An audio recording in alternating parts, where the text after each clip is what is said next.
بسم الله الرحمن الرحيم. السلام عليكم ورحمة الله وبركاته.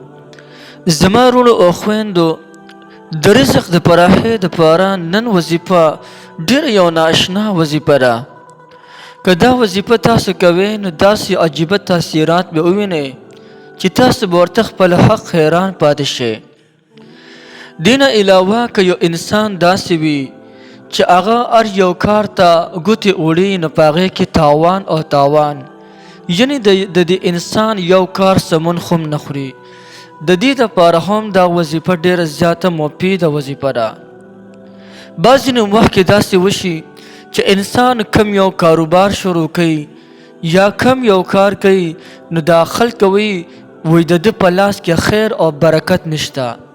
یعنی که یو کار کوي هغه کار ته نه سم کار وي، هغه سم کار د دونه روان شي.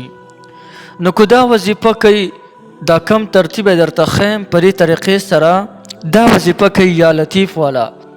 الله جل شانه به دې سره د غیبو نه امداد کوي، تمام کارونه به الله جل جلاله په خپله سرته رسوي.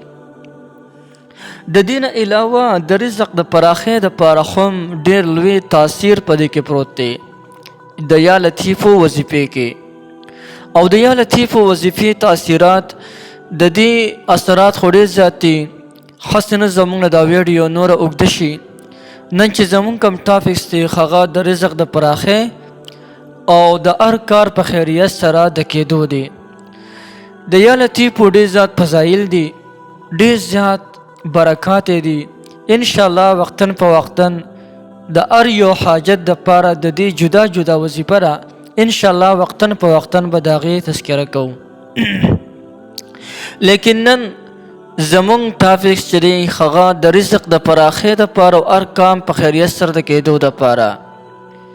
خو کم یو انسان د دې خبرې خواهی شي چې الله دې ماته د غیبو نه روزي راکوي د داسې ځای نه چې زما په وهم او ګمان کې هم نه تېرېږي، نو هغه د یا لطیفو وظیفه کوي. د دې وظیفې د کولو طریقه دا ده چې د ماسخوتن د لمانځه نه پس به یو ځان له په تنهایۍ ځای کې کښېني، د قبلې طرف ته به مخ کوي او د اتحیاتو په شکل باندې به کښېني، داسې ځای کې چې ماشومان د سره خبرې نه کوي یا د ستا توجه بل طرف ته نه اوړي. او یا لطیفو وظیفه به شروع کړي. اول به بسم الله الرحمن الرحیم وي او د هغې نه پس به یا لطیفو وظیفه شروع کړي او 133 کرته یعنی 133 بار یا لطیفو وظیفه به وکړي.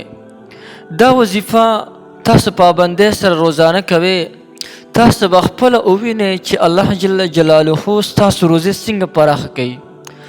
رب العالمین به تاسو ته د داسې ځای نه روزي درکوي چې د ستاسو په وهم او ګمان کې به هم نه تېرېږي.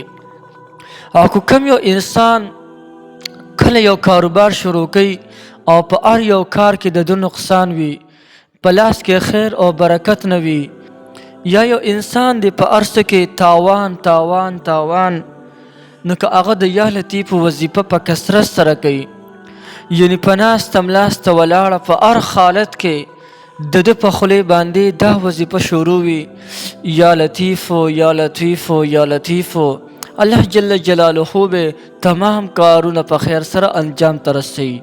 نو یو ډېره مبارکه وظیفه ده. د الله جل جلاله نوم دی، نو هر څوک یې کولی شي او هر انسان د دې نه پیدا غشتلی شي.